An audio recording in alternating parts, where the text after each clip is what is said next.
Good morning students, class 10th students.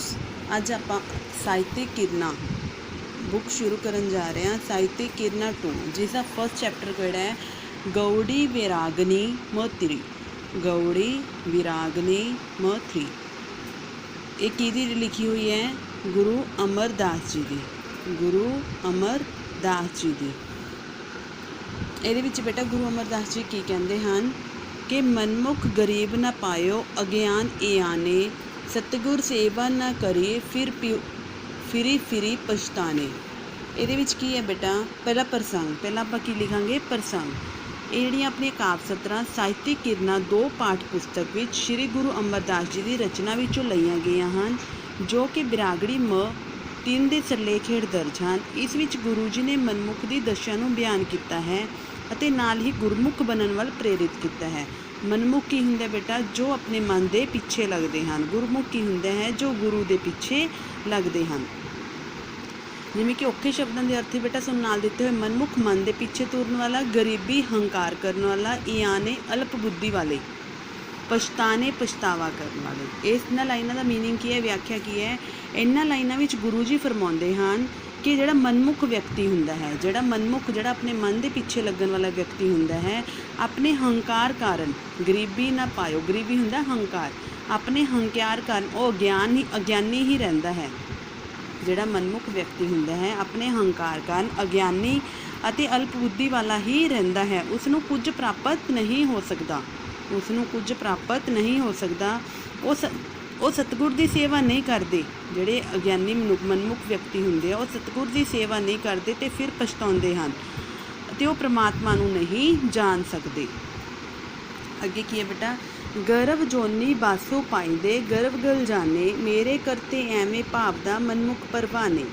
ਇਹਨਾਂ ਲਾਈਨਾਂ ਵਿੱਚ ਸ਼੍ਰੀ ਗੁਰੂ ਅਮਰਦਾਸ ਜੀ ਕੀ ਕਹਿੰਦੇ ਹਨ? ਵਿਆਕ ਪ੍ਰਸੰਗ ਤਾਂ ਬੇਟਾ ਇਹ ਆ ਜਾਏਗਾ, ਠੀਕ ਹੈ। ਇਸ ਤੋਂ ਬਾਅਦ ਇਹਨਾਂ ਲਾਈਨਾਂ ਵਿੱਚ ਕਵੀ ਗੁਰੂ ਅਮਰਦਾਸ ਜੀ ਕੀ ਕਹਿੰਦੇ ਹਨ ਕਿ ਜੋ ਮਨਮੁਖ ਵਿਅਕਤੀ ਹੁੰਦੇ ਹਨ ਉਸ ਨੂੰ ਸਤਿਗੁਰ ਹੈ ਜਿਹੜਾ ਗਰਭ ਜੋਨੀ ਵਿੱਚ ਹੀ ਪਾਈ ਰੱਖਦਾ ਹੈ। ਗਰਭ ਜੋਨੀ ਮਤਲਬ ਮਰਨ ਜਨਮ ਦੇ ਚੱਕਰਾਂ ਵਿੱਚ ਹੀ ਪਾਈ ਰੱਖਦਾ ਹੈ। ਉਹ ਜਨਮ ਮਰਨ ਦੇ ਚੱਕਰਾਂ ਵਿੱਚ ਪੈ ਕੇ ਹੀ ਆਪਣਾ ਜੀਵਨ ਖਤਮ ਕਰ ਦਿੰਦਾ ਹੈ। ਜੁਨਾਂ ਵਿੱਚ ਭਟਕਦੇ ਹੋਏ ਉਸਦਾ ਜੀਵਨ ਖਤਮ ਹੋ ਜਾਂਦਾ ਹੈ।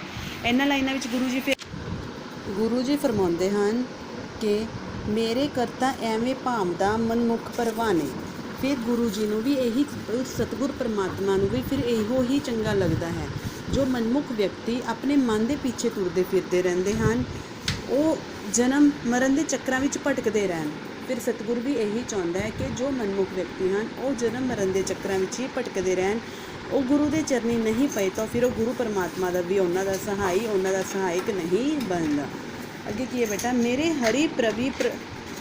ਹਰੀ ਪ੍ਰਵੀ ਲੇਖੂ ਲਿਖਾਇਆ, ਤੁਰੀ ਮਸਤਿਕ ਪੂਰਾ, ਹਰੀ ਹਰੀ ਨਾਮੋ ਤੇ ਆਇਆ, ਭੇਟਿਆ ਗੁਰੂ ਸੂਰਾ। ਇਸ ਲਈ ਇਹਨਾਂ ਲਾਈਨਾਂ ਵਿੱਚ ਕਵੀ ਗੁਰੂ ਅਮਰਦਾਸ ਜੀ ਕੀ ਕਹਿੰਦੇ ਹਨ? ਗੁਰੂ ਜੀ ਕਹਿੰਦੇ ਹਨ, ਫਰਮਾਉਂਦੇ ਹਨ, ਮੇਰੇ ਸਤਿਗੁਰ ਨੇ, ਮੇਰੇ ਪਰਮਾਤਮਾ ਨੇ ਤੁਰੋਂ ਹੀ ਮੇਰੇ ਮਸਤਕ ਉੱਤੇ, ਮੇਰੇ ਪ੍ਰਭੂ ਨੇ, ਮੇਰੇ ਸਤਿਗੁਰ ਨੇ ਤੁਰੋਂ ਹੀ ਮੇਰੇ ਮਸਤਕ ਉੱਪਰ, ਮੇਰੇ ਮੱਥੇ ਉੱਪਰ ਨਾਮ ਦੀ ਦਾਤ ਲਿਖ ਦਿੱਤੀ ਸੀ। ਹਰੀ ਹਰੀ ਨਾਮੋਂ ਤੇ ਆਇਆ, ਭੇਟੋ ਗੁਰੂ ਸੂਰਾ। ਉਸ ਦੀ ਮਿਹਰ ਨਾਲ ਹੀ ਮੈਂ ਹਰੀ ਦਾ ਨਾਮ ਤੇ ਆਇਆ, ਉਸ ਦੀ ਕਿਰਪਾ ਨਾਲ ਹੀ ਮੈਂ ਹਰੀ ਦਾ ਨਾਮ ਜਪਿਆ ਅਤੇ ਗੁਰੂ ਪਰਮਾਤਮਾ ਦੀ ਬਖਸ਼ਿਸ਼ ਪ੍ਰਾਪਤ ਕੀਤੀ। ਮੇਰੇ ਮਾਤਾ ਪਿਤਾ ਹਰੀ ਨਾਮੂ ਹੈ, ਹਰੀ ਬੰਦ ਪੂਬੀਰਾ, ਹਰੀ ਹਰੀ ਬਖਸ਼ੀ ਮਿਲਾਏ, ਪ੍ਰਭੂ ਜਨ ਨਾਨਕੂ ਕੀਰਾ। ਇਹਨਾਂ ਲਾਈਨਾਂ ਵਿੱਚ ਗੁਰੂ ਜੀ ਕੀ ਫਰਮਾਉਂਦੇ ਹਨ? ਉਹ ਗੁਰੂ ਜੀ ਕਹਿੰਦੇ ਹਨ ਕਿ ਹੋਰੀ ਪ੍ਰਭੂ ਦਾ ਨਾਮ, ਉਸ ਪਰਮਾਤਮਾ ਦਾ ਨਾਮ ਹੀ ਮੇਰੇ ਲਈ ਸਭ ਕੁਛ ਹੈ।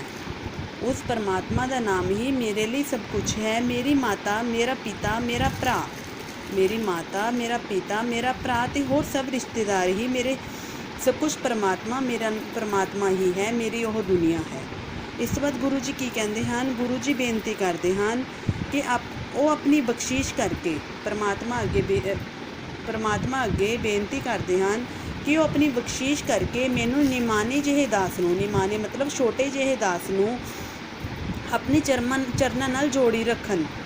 ਭਾਵ ਜਿਸਨੇ ਵੀ ਪਰਮਾਤਮਾ ਦਾ ਨਾਮ ਤੇ ਆਇਆ ਹੈ ਉਸ ਨੂੰ ਉਸ ਦੀ ਸੋਝੀ ਆ ਜਾਂਦੀ ਹੈ ਅਤੇ ਉਹ ਦੁਨਿਆਵੀ ਮੋਹ ਮਾਇਆ ਤੋਂ ਨਿਰਲੇਪ ਹੋ ਜਾਂਦਾ ਹੈ, ਪਰਮਾਤਮਾ ਦੀਆਂ ਖੁਸ਼ੀਆਂ ਪ੍ਰਾਪਤ ਕਰ ਲੈਂਦਾ ਹੈ।